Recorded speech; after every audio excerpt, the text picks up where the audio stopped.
minasyaitonirrajim. Bismillahirrahmanirrahim. Walladzi arsala rasulahu bil huda wa dinil haq yuzhirahu 'ala dini kulli wa kafa billahi syahida. Asyhadu an la ilaha illallah wa asyhadu anna Muhammadar Rasulullah. Rabbi israh li sadri wa yassir li amri wahlul 'uqdatam min lisani yafqahu qawli. Assalamualaikum warahmatullahi wabarakatuh.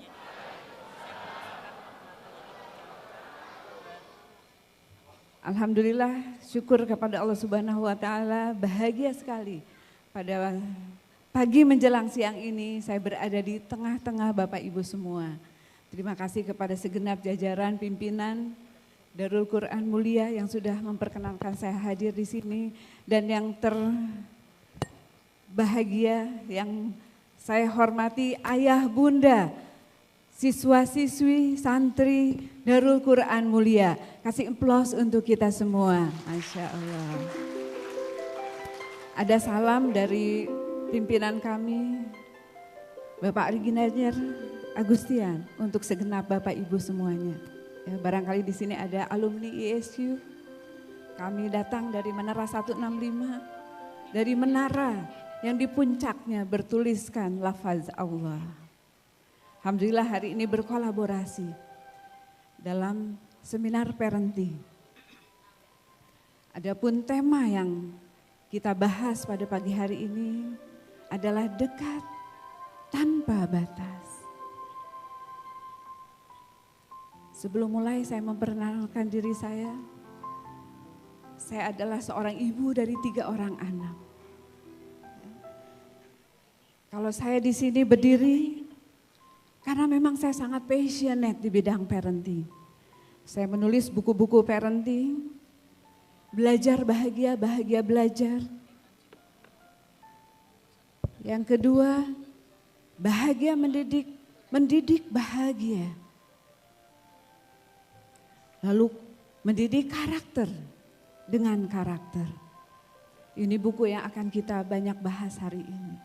Bagaimana orang tua menjadi role model, sebagaimana tadi disampaikan, menjadi teladan. Lalu anak dari surga menuju surga. Yang kelima, senang sekali di sini melihat banyak ayah di sini. Saya menulis buku, sebuah pekerjaan bernama ayah. Karena banyak para ayah, kalau ditanya pekerjaannya apa? Direktur, polisi, manajer, insinyur, apapun itu. Tapi ada sebuah pekerjaan yang sangat luar biasa.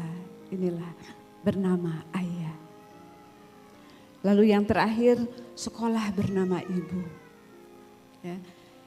Buku-buku ini adalah perjalanan, pikiran dan perasaan saya sebagai seorang ibu. Kalau seandainya saya berada di hadapan Bapak Ibu saat ini, menulis buku-buku parenting, berbicara tentang parenting ke berbagai tempat, maka kira-kira background pendidikan yang cocok untuk saya apa kira-kira? Ada yang bisa menebak? Boleh angkat tangan, bisa dapat hadiah buku. Kalau seorang ibu, betul, background pendidikan saya yang paling lama, Bapak, psikolog, ustazah, guru. Apa Bapak? SPDI. Maka yang benar saya adalah dulu jurusan teknik mesin. Nyambung atau tidak? Tidak nyambung. Tebakan kedua bisa dapat buku juga. Berapa tahun saya belajar teknik mesin? Boleh ditunjukkan jarinya, nanti saya tunjuk. Nanti yang betul.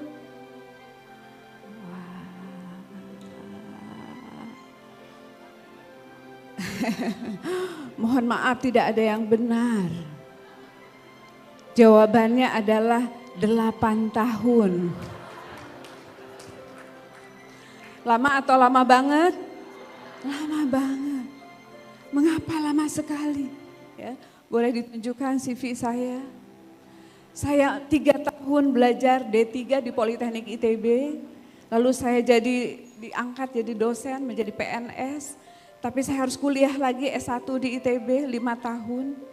Jadi saya total belajar mesin adalah 8 tahun. D3 ditambah 5 tahun. Lalu saya belajar sastra karena saya senang menulis. Baru setelah saya punya 3 anak, baru saya ambil S2 dan S3. Mengapa? Saya yang dulu belajar mesin, lalu tiba-tiba menjadi pembicara parenting. Saya tinggalkan dunia kampus saya tinggalkan dunia permesinan saya. Ada sesuatu yang mendorong.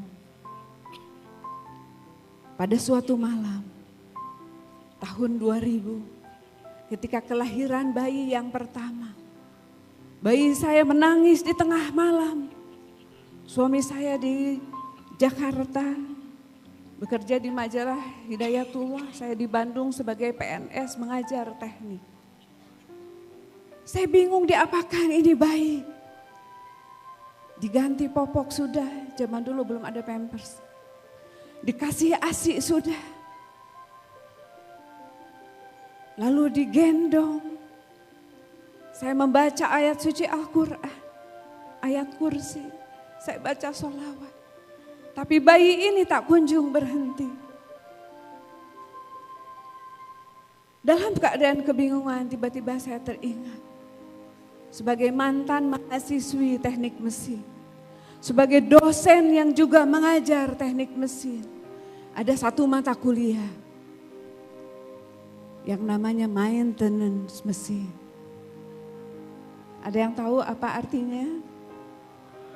Teknik perawatan mesin. Siapa yang menyebutkan perawatan barusan? Bapak dapat hadiah ya Pak ya. Bapak boleh maju Pak, dapat hadiah.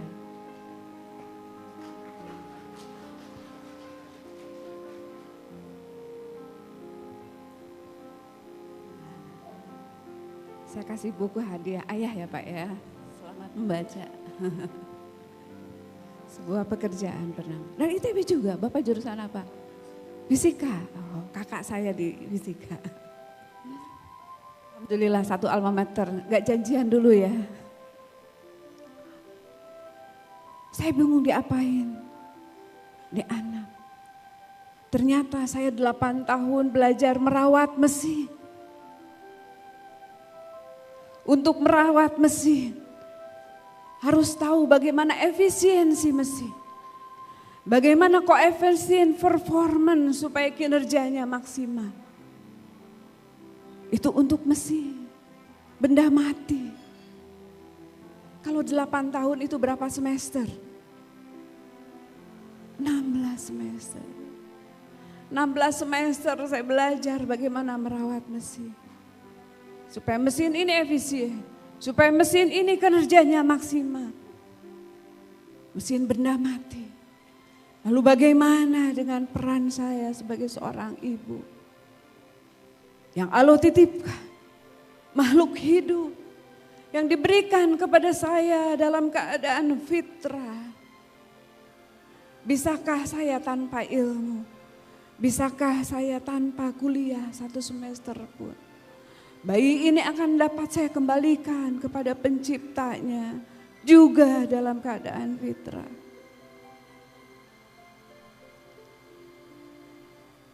Jadi malam itu yang menangis bukan cuman bayi. Saya ibunya juga menangis. Saya punya 3 ijazah saat itu. Tapi ijazah ini ternyata tidak bisa menolong untuk saya berperan sebagai seorang ibu. Malam itu sangat berarti sekali. Membuat saya tersadar betapa kita dipersiapkan, mempersiapkan diri lebih banyak berperan di dalam rumah atau di luar rumah. Di dalam rumah atau di luar rumah. Kebanyakan kita mempersiapkan diri untuk berperan di luar rumah. Sebagai apapun itu profesi. Sedangkan peran sebagai ibu, peran sebagai ayah, seringkali tidak dipersiapkan. Nol besar, saya tidak punya ilmu. Jadi sejak malam itu saya menjadi seorang yang sangat serakah, membaca, mengikuti pelatihan.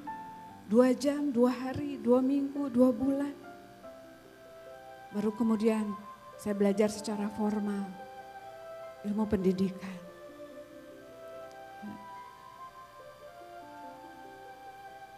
Apa yang saya tulis di dalam buku-buku ini bukan tentang teori, tapi tentang perjalanan, betapa banyak kesalahan yang saya lakukan. Karena saya minim ilmu, karena saya tanpa ilmu. Belajar parenting setelah menjadi parents. Jadi itulah yang menjadi latar belakang kenapa saya berdiri di sini. Saya bukan seorang psikolog, saya bukan seorang ustazah, saya bukan seorang ahli pendidikan. Saya seorang ibu yang banyak melakukan kesalahan. Tapi saya belajar dari kesalahan. Jadi terimalah saya hari ini berbagi apa yang pernah saya alami, saya pelajari yang mungkin saya keliru. Dan semoga kita tidak mengulangi lagi kekeliruan itu. Silakan lanjut. Bapak Ibu, di depan layar ini ada 3 gambar pohon. Ada pohon A, B, dan C. Siapa yang pilih satu pohon? Siapa yang lebih suka pohon A? Boleh angkat tangan. Siapa yang lebih suka pohon B? Ya, banyak ya. Siapa yang suka pohon C? Sangat sedikit ya. Biasanya kalau ditanya kenapa suka pohon A, karena apa? Ada buahnya. Pohon B? Rindang, berteduh. Sedangkan pohon C? Kering kerontang. Ya. Kalau saya melihat pohon ini, saya membayangkan tentang anak-anak kita.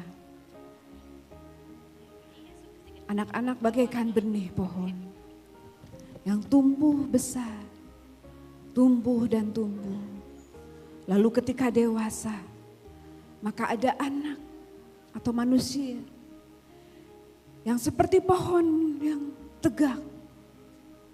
Akarnya kuat, batangnya kokoh, daunnya rindang dan berbuah lebat. Ada pohon yang begitu indah untuk kita berlindung, duduk di bawah.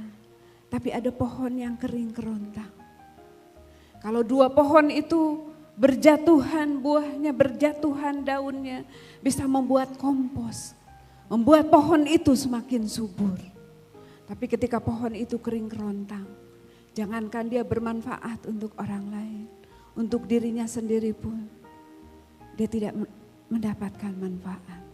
Ya. Karena sudah kering kerontang, mungkin hanya tinggal jadi kayu bakar. Apa message-nya? Ketika kita membesarkan anak, mungkin waktu kecil kita tidak tahu akan seperti pohon apa. Harapannya kita seperti pohon yang memberi manfaat. Tapi ternyata kadang-kadang tanpa kita harapkan, tanpa kita inginkan, banyak orang tua yang kebingungan. Kok anak saya seperti ini? Disuruh sholat tidak mau, disuruh mengaji tidak mau. Diajak berbicara tidak sopan. Saya pernah kedatangan waktu seminar, Bu Ida, anak saya sudah lulus S1 tapi dia main game terus. Siang malam main game, bahkan tidur pun harus sambil mendengar suara tembak-tembakan game. Ya, inilah nasib kita para ibu.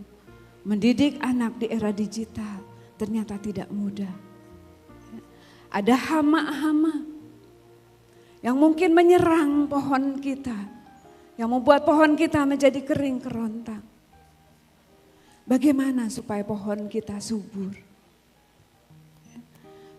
Tidak cukup hanya menyiram. Menyiram kalau berlebihan pun akarnya bisa busuk. Apakah cocok pupuk yang diberikan, itu juga menentukan. Ya. Ini adalah sebuah analogi bagaimana kita mendidik anak kita. Bagaimana proses membersamai pertumbuhannya di sepanjang kehidupan. Itulah yang akan menentukan seperti apa kelak pohon ini. Dan saya yakin dan percaya Bapak Ibu yang ada di ruangan ini, Bapak Ibu yang sangat luar biasa, yang berharap anak-anaknya bisa memberi manfaat bukan saja bagi dirinya sendiri, bagi keluarganya, bagi masyarakat. Apalagi tadi sebagai pemimpin dunia. Ya, harapannya dengan ilmu agama, mereka seperti pohon yang tumbuh subur. Akan tetapi inilah harapan kita untuk menjadikan anak kita seperti pohon yang subur. Begitu banyak tantangan. Salah satunya dari era digital ini adalah informasi negatif. Lalu kecanduan gadget, cyberbullying. Inilah hama-hama yang bisa menggerogoti tumbuh kembangnya tanaman kita. Sejak kecil mereka seperti dibiasakan dengan gadget yang sulit dilepas. Ya. Sehingga inilah yang menjadi dilema. Next. Sehingga apa yang terjadi di negara sana, negara-negara mulai mengembalikan yang tadinya belajar melalui digital dikembalikan lagi kepada buku cetak. Ya.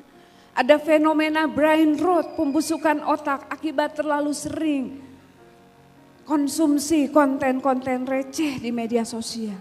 Ya. Ini juga berlaku untuk kita para orang tua, kalau terlalu asik scroll-scroll bisa terjadi pembusukan otak. Akibatnya ketika anak-anak terlalu asik dengan gadget, kita mendidik anak seperti mendorong mesin mobil mogok. Sholat didorong-dorong, ngaji didorong-dorong, belajar didorong-dorong. Tentu kita tidak mau. Apa rasanya mendorong mobil mogok? Tentunya lelah, capek, berat. Dan kalau kita berhenti mendorong, maka mobil itu tidak bergerak. Ya, inilah fenomena akibat gadget membuat mereka asik sehingga tidak terkoneksi dengan dunia luar. Lanjut, next. Ya. Bapak Ibu, ini saya dapatkan dari Buka Talks. Ada seorang penulis buku NKCTHI. Nanti kita akan cerita hari ini. Buku yang sudah difilmkan. Dia mensurvei sebelum menulis buku kepada anak-anak remaja. Apa pertanyaannya? Apa kalimat terburuk yang pernah mereka terima dari orang lain? Ya, ini sedikit saya lihat realita di zaman sekarang. Dan dia mendapatkan 5.000 sampai 7.000 pesan dari remaja-remaja. Dan apa yang mereka didapatkan? Salah satunya adalah ternyata banyak virus negatif justru dari orang-orang terdekat. Kamu itu anak paling nyusahin, kata ibu pas gue sakit tumor tulang. Ya, saya gak berani baca satu lagi. Kita lihat lagi. Apa kalimat terjahat yang pernah diterima dari orang lain? Kamu yakin itu anak aku? Seorang ayah bertanya kepada kepada istrinya, anaknya ada di situ. Dan dia mengatakan itu kalimat terjahat yang pernah aku terima dari orang lain. Ada lagi yang mengatakan ini istri baru papa. Dan anaknya mengatakan gak izin tiba-tiba menikah. Saya sebagai seorang coach, sebagai terapis banyak menterapi anak-anak remaja yang dia mengalami inner child. Karena kasus-kasus yang mungkin bagi orang dewasa menambah lagi istri pasangan itu adalah urusan orang dewasa. Tapi bagi anak, ayah adalah pelindung, ayah adalah pahlawan mereka. Ketika mengambil keputusan lalu tanpa izin dan dia mengatakan inilah kalimat terjahat yang aku terima dari orang lain. Dan orang lain itu ternyata ayah ibunya sendiri. Di TikTok saya sering menemukan postingan-postingan. Seorang anak mengatakan pokoknya aku gak mau ngerasain kesedihan yang kita alami. Pokoknya kalau jadi ibu gak mau aku buat nangis sendirian di kamar. Inilah fenomena ketika hati anak-anak terbentang jauh dari orang tua.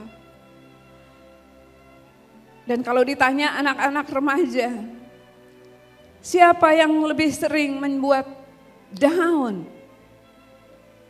Ini postingan salah satu anak. Terkadang yang buat down itu orang di luar rumah atau orang di dalam rumah. Ternyata orang di dalam rumah. Ini remaja-remaja yang saya coaching, dia mengatakan rasanya kepala aku seperti ditusuk 5 pisau. Dan aku rasanya anehnya susah belajar. Ya kalau aku ngomong ke bunda, kan bunda seringnya ceramah terus daripada dengerin. Ini curahan hati anak remaja. Ya.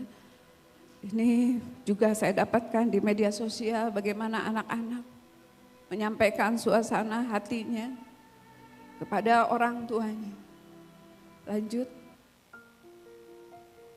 Pertanyaannya, kenapa di luar sana banyak sekali terjadi konflik remaja dengan orang tua?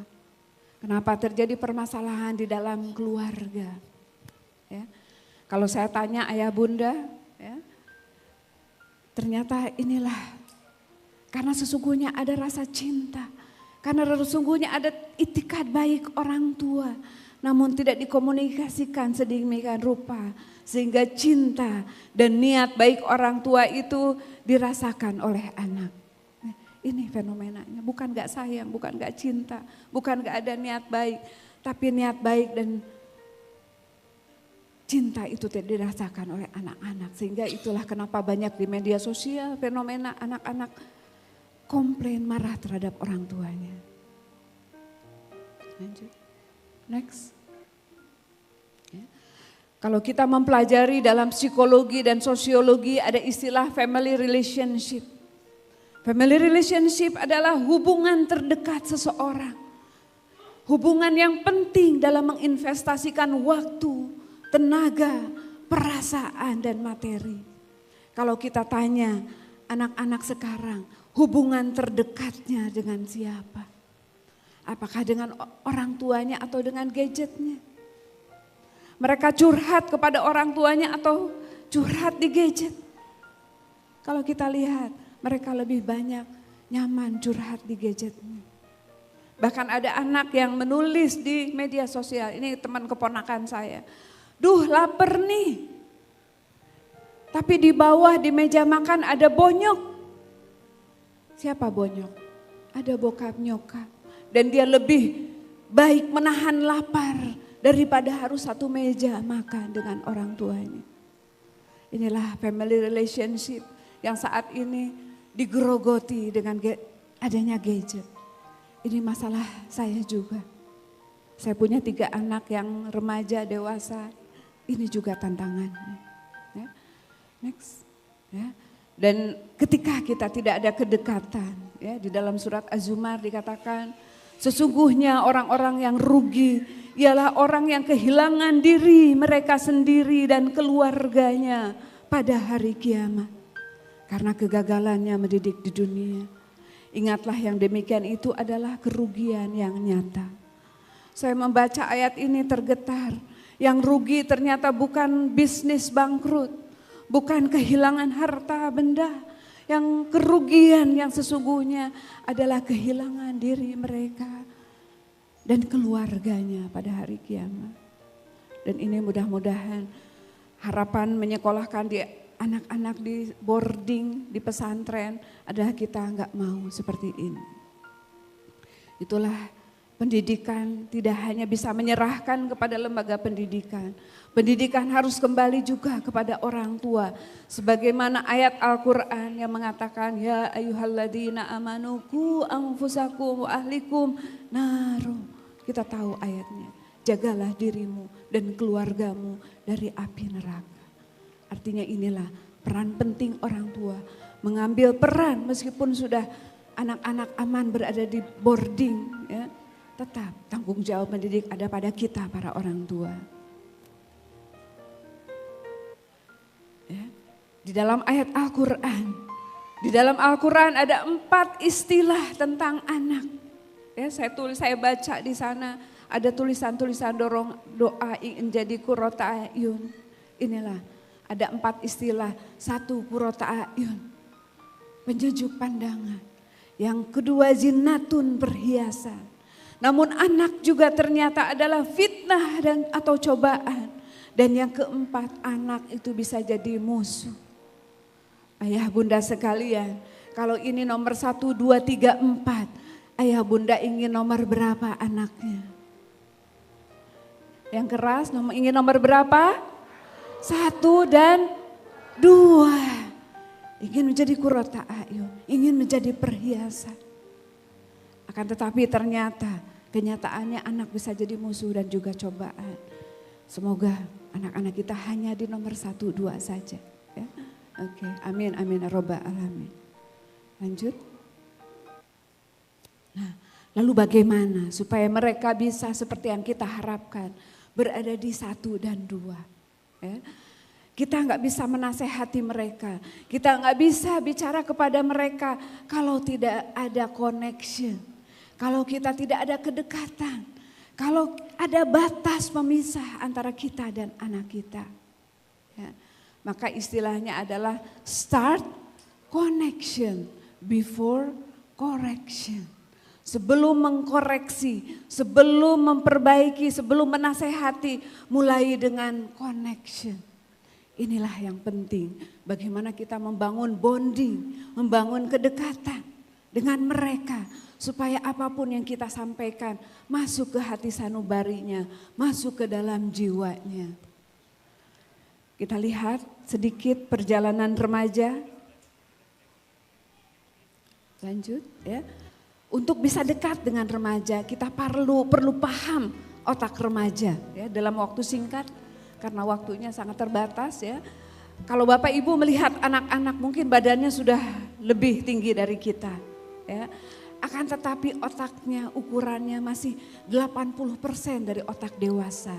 Artinya belum lengkap dibangun. Masih under construction, masih sedang dalam proses pembangunan.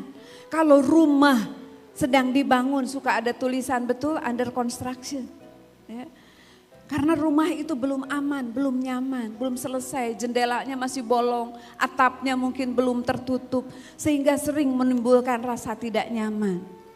Jadi kalau putra putri ayah bunda kadang-kadang menimbulkan rasa tidak nyaman, ucapannya, tindakannya, karena mereka sedang under construction, masih 80%, masih bisa dibangun. Ya. Sehingga di masa-masa itu memang ujiannya banyak ya. Mereka bertindak tidak memikirkan resiko. Karena limbik sistemnya yang sudah terbangun tapi neokorteksnya belum selesai. Ya. Dan mereka terkadang sensitif. Ada fenomena fight and flight. Kadang-kadang emosi marah atau lari menghindar. Inilah fenomena anak-anak remaja. Sehingga perlu sabar-sabar ya. Perlu strategi, perlu ilmu untuk mendekati mereka. Oke, lanjut. Boleh angkat jarinya Bapak Ibu dua-duanya begini, jempolnya. Oke, ya. Gerakan yang sebelah kanan. Good feeling, good action. Bad feeling, bad action. Satu kali, one more. Good feeling, good action, bad feeling, bad action. Kira-kira maknanya apa? Siapa yang mau jawab? Angkat tangan, 1 orang dapat hadiah buku. Sederhana aja, good feeling, silakan ayah.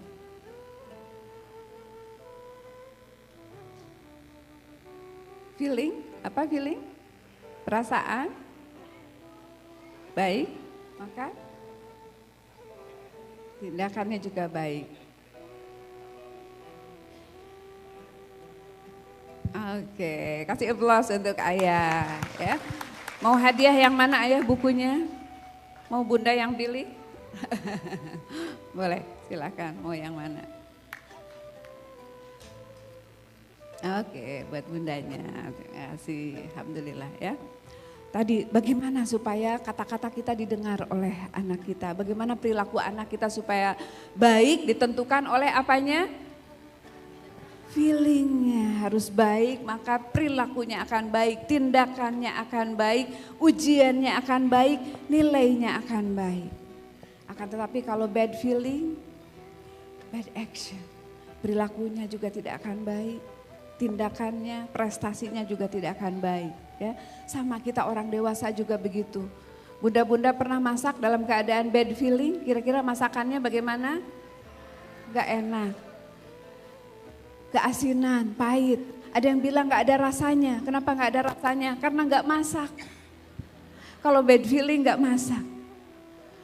Pernah ibu-ibu yang cantik dandan sedang bad feeling, gimana hasil dandannya? Demikian juga para ayah. Jika bad feeling di tempat kerja, maka akan kinerjanya juga buruk. Ya, begitu juga anak-anak kita, anak-anak remaja. Pastikan ketika menasehati, ketika mengajak pada kebaikan, ketika mau membangun habit yang baik, pastikan kita berbicaranya yang membuat good feeling. Tapi selama ini kalau kita nasehatin mereka, kalau ngasih tahu mereka, kira-kira ekspresi kita menyenangkan atau menyeramkan? Kadang-kadang kalau kita ngelihat anak kita melakukan kesalahan, kebiasaannya buruk, ngasih taunya dengan wajah yang menyenangkan, menyeramkan. Oh, ada yang bilang horor. Siapa yang bilang horor? Angkat tangan. Dapat hadiah buku karena jujur.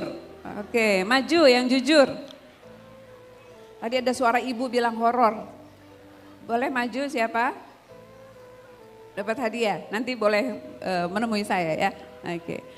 Kuncinya ini, dekat tanpa batas. Pastikan. Hatinya dekat. Perasaannya dekat. Dalam keadaan feeling yang baik. Dalam keadaan sedih, dalam keadaan bahagia. Mereka akan senantiasa merindukan kita, ayah bundanya. Ketika ada masalah, terngiang nasihat kita.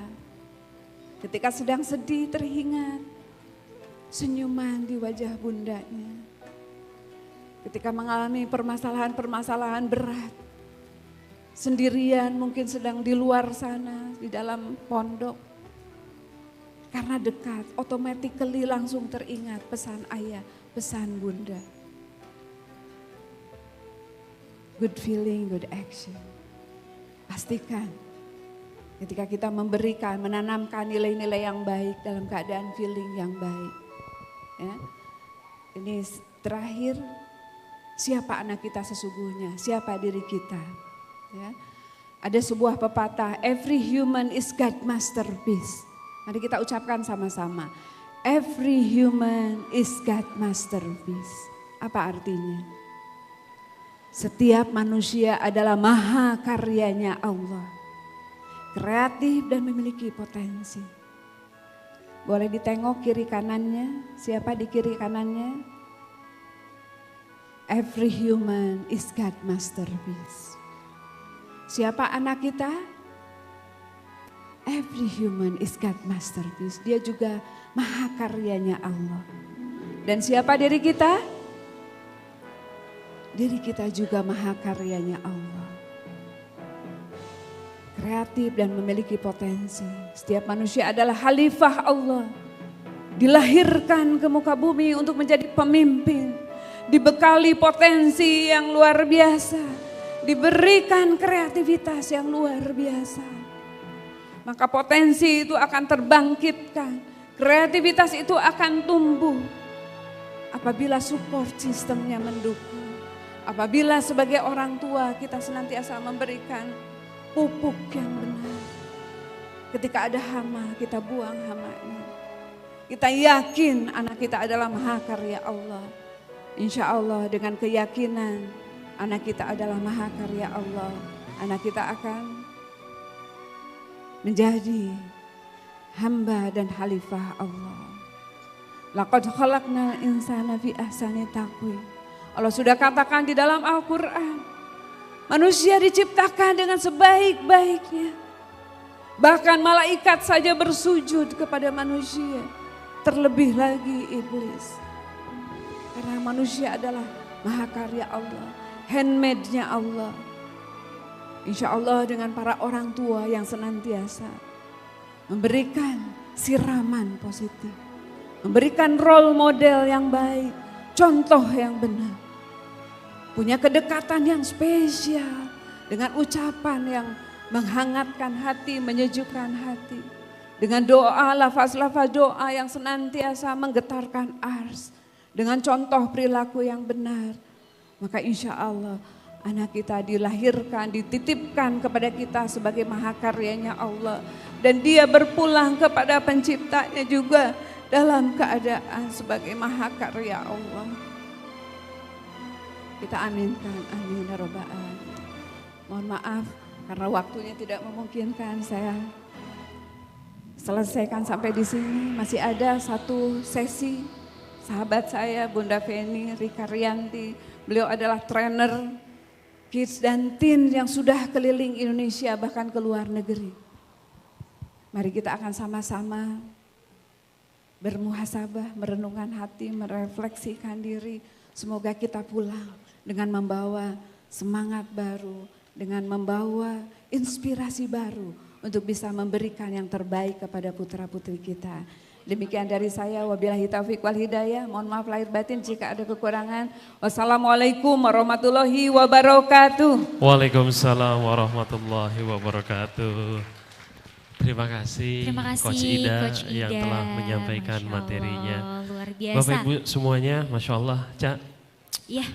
Materinya sangat luar biasa. Luar biasa sekali. Tapi ini bukan berarti akhir, karena ada spesial tambahan. Spesial, betul. Jadi jangan pulang dulu ayah bunda. Ini karena ada spesial, karena ini pelengkap.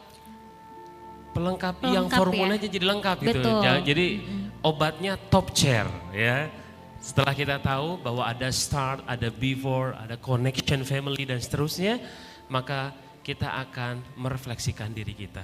Mengintrospeksi diri kita. Apakah kita sebagai ayah dan bunda sudah sebetulnya maksimal? Betul. Atau jangan-jangan kita terkamuflase dalam diri kita sendiri? Ya. Yang akan disampaikan oleh? Yang akan disampaikan oleh Coach Feni Rika Rianti, yaitu Family Coach dan Terapis Karakter Development Specialist dan Trainer License by Ari Ginanjar. Untuk itu kami persilahkan kepada Coach Feni Rika Rianti.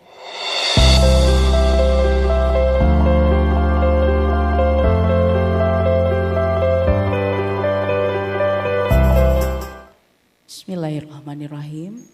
Assalamualaikum warahmatullahi wabarakatuh. Alhamdulillahirabbil alamin. Allahumma sholli ala Muhammad wa ala ali Muhammad. Di siang hari ini, di waktu zuhur yang penuh bahagia ini, izinkan kita bersama-sama untuk melakukan sebuah perjalanan ke dalam diri kita. Bersediakah Bapak Ibu, sahabat semua? Oke. Izin sejenak, waktu ini kita tadi sudah mendengarkan Coach Ida menyampaikan betapa pentingnya kita mempersiapkan diri untuk terus mendampingi putra-putri kita. Khususnya saat ini mereka yang remaja menjelang dewasa, tentu mereka ingin didampingi oleh ayah ibunya yang sepenuh hati memiliki sebuah ketenangan. Ketenangan yang pastinya senantiasa dekat dengan Sang Pencipta. Untuk itu mohon keikhlasannya untuk duduk yang nyaman sejenak, boleh diletakkan kedua tapak tangannya di pahanya masing-masing. Kita akan kondisikan terlebih dahulu Bapak Ibu sahabat semua untuk bisa melakukan perjalanan sejenak ke dalam diri, maka kita akan seimbangkan dulu apa yang ada di hati, pikiran, dan diri kita ya. Kita baca basmalah terlebih dahulu. Bismillahirrahmanirrahim. Silakan tarik nafas. Hembuskan. Supaya lebih fokus, silahkan boleh pejamkan matanya. Dalam pejaman mata kita terus tarik nafas. Tahan sejenak. Kita hembuskan perlahan dari mulut. Tarik nafas. Tahan. Kita ucapkan istighfar. Astagfirullahaladzim. Rasakan istighfar mengalir di seluruh tubuh kita. Tarik nafas. Tahan. Ucapkan istighfar. Astagfirullahaladzim. Rasakan setiap tarikan dan helaan nafas. Senantiasa kita minta ampunan pada Allah. Tarik nafas. Tahan. Ucapkan istighfar. Astagfirullahaladzim. Dalam pejaman mata lihat apa yang bisa kita lihat, dengar. Apa yang bisa kita dengar dan rasa. Rasakan Allah begitu dekat dengan kita.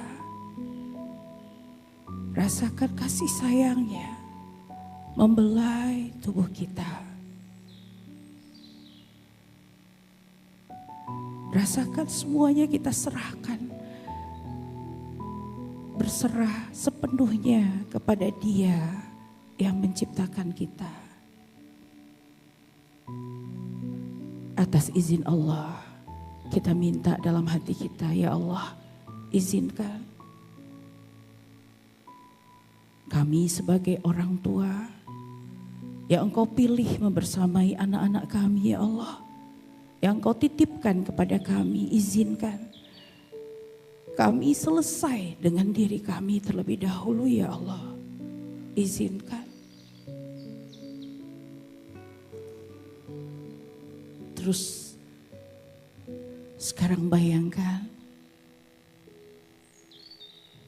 di hadapan kita melihat diri kita sendiri, ya.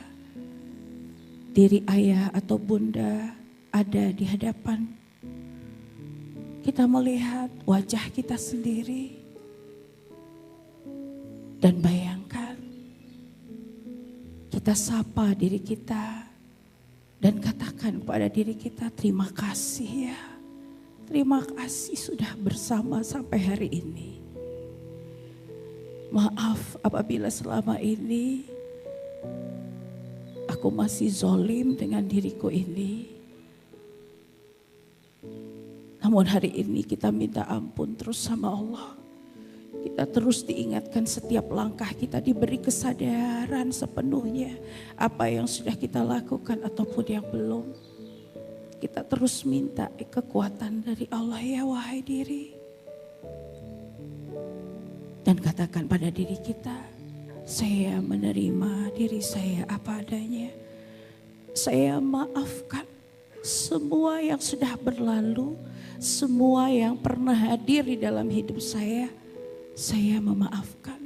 Saya menerima semua adalah takdir Allah kepada diri saya. Sekarang silakan Bapak Ibu letakkan tangan kanannya tepat di dada kirinya, tepat di jantungnya. Rasakan degup jantungnya perlahan, elus dirinya, terima. Kita sapa diri ini yang mungkin tak pernah kita bicara dengannya. Kita bilang sama diri kita, hari ini Allah masih kasih kita kesempatan. Kita terus syukur sama Allah ya. Kita masih ada keluarga, anak-anak, orang-orang yang kita sayangi. Wahai diri, maaf. Jika kata-kata ini selama ini mungkin membuat hati ini justru seringkali jauh dengan Allah. Mulai hari ini Kita lepaskan semua perasaan yang tak nyaman di dalam diri ini. Kita terima semua yang Allah titipkan ini. Karena kelak kita akan bertanggungjawabkan. Terima kasih wahai diri, saya menyayangimu, menerimamu apa adanya. Dan sekarang bayangkan diri kita yang ada di hadapan kita pun kembali menyatu dengan diri kita. Dan atas izin Allah kita hadirkan anak-anak kita. Titipan yang Allah berikan waktu untuk kita membersamainya. Bersama-sama dengan mereka. Lihat wajahnya satu persatu. Pandang wajah mereka. Mata mereka. Mereka tersenyum berharap. Agar kita mengerti dan memahami mereka. Dan sekarang bayangkan. Kita sampaikan kata-kata yang terbaik untuk mereka. Atas izin Allah. Biarkan Allah yang akan menyampaikan kepada mereka. Namun segala keyakinan padanya kita sampaikan. Nah, terima kasih ya nak. Sampai hari ini masih bersama ayah sama ibu. Maafkan ayah sama ibu ya nak. Mungkin banyak kesalahan kami padamu. Mungkin banyak ketidaktahuan kami membersamaimu. Namun hari ini ayah, ibu, ingin sekali sampaikan ini padamu. Nah, mulai hari ini, ayah, ibu terus sampaikan yang terbaik kepada Allah untuk Muna. Ayah dan ibu percaya, nak, kamu anak yang soleha, yang sudah Allah titipkan pada kami. Dan mulai hari ini kami dengan doa-doa kami yang kami sampaikan kepada Allah, kau akan tetap tenang, kau akan tetap bersemangat, optimis meraih impianmu nak. Maafkan ayah sama ibu ya. Jaga diri baik-baik ya nak. Kalau ayah dan ibu ada salah, sampaikan semua sama ayah ibu. Kami mau dengar. Kami mau dengar nak. Mulai hari ini terus bahagia ya. Doakan kami juga. Dan lihat wajah mereka tersenyum bahagia. Karena yakin dan percaya ayah dan ibunya menyerahkan semua kepada Allah. Dan sekarang bayangkan kita peluk ananda kita. Kita terus doakan mereka. Dan sekarang mereka dengan sepenuh hati, setulus hatinya menyampaikan doa yang terbaik untuk kita. Dan kita dengar di telinga kita kata-kata yang indah. Ayah, ibu, aku sayang sama ayah dan ibu. Dan sekarang bayangkan kita terus peluk. Kita sampaikan, ya Allah, serahkan semuanya padamu. La haula wala quwata illa billahil aliyil azim. Bayangkan keyakinan yang ada di dalam hati kita sampai kepada ananda kita. Dan sepenuh keyakinan itulah mereka bisa belajar dengan sangat tenang. Begitu bahagia. Karena Allah yang menjaga mereka. Dan sekarang kita lepaskan pelukan itu. Kita hantarkan mereka dengan doa yang terbaik. Mari sama-sama ayah dan bunda, silakan tengadahkan kedua tangannya, doakan anandanya, putra-putrinya, bahkan pasangannya yang selama ini membersamai kita. Doakan mereka yang terbaik. Izin saya mengaminkan doanya, amin ya Allah. Kabulkan doa-doa yang terbaik ini ya Allah.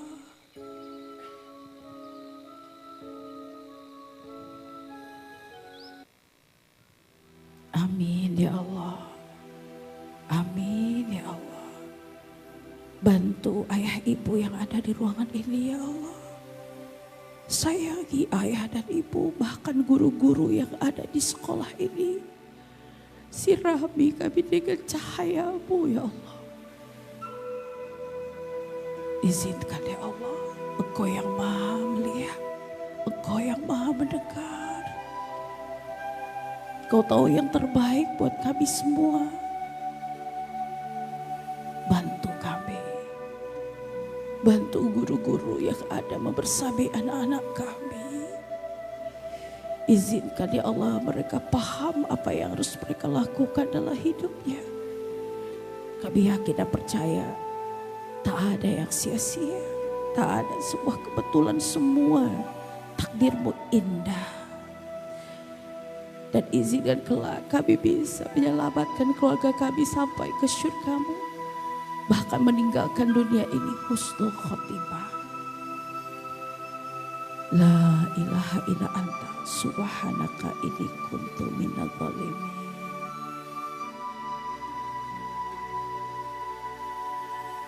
Rabbana atina fid dunya hasanah wa fil akhirati hasanah wa qina adzabannar. Walhamdulillahi rabbil alamin. Sallallahu alaihi wasallam. Al-Fatihah. Bismillahirrahmanirrahim. Bismillahirrahmanirrahim. Alhamdulillahirabbil alamin. Arrahmanirrahim. Maliki yaumiddin. Iyyaka na'budu wa iyyaka nasta'in. Ihdinas siratal mustaqim. Siratal ladzina an'amta 'alaihim ghairil maghdubi 'alaihim waladdallin. Amin amin ya rabbal alamin. Alhamdulillahirabbil alamin. Bapak Ibu yang hadir hari ini bersama pasangannya, silakan boleh salami dulu pasangannya. Di waktu zuhur ini berikan saling menguatkan, saling mendoakan, bahkan juga saling memaafkan satu sama lain. Semoga hari ini dan kedepannya Allah yang begitu sayang kepada Bapak Ibu semua dan para guru di sekolah ini menanamkan senantiasa kekuatan lahir dan batin. Dan bukan hanya itu, mudah-mudahan sekolah ini senantiasa bercahaya. Dan benar-benar anak-anak kita menjadi pemimpin yang akan mendunia. Dan juga pastinya ayah dan bunda, insya Allah mudah-mudahan hari ini adalah bagian dari doa-doa ayah bunda bapak ibu yang Allah jawab. Semoga apa yang ayah bunda dengarkan mungkin dari pagi sampai siang hari, yang dilihat, yang dirasakan, mudah-mudahan Allah yang fahamkan kepada kita semua. Kami sebagai perantara mohon maaf lahir dan batin, terus berbahagia dan senantiasa kita mengkomunikasikan semuanya kepada Allah. Wabillahi taufiq wa hidayah. Maaf lahir batin. Assalamualaikum warahmatullahi wabarakatuh.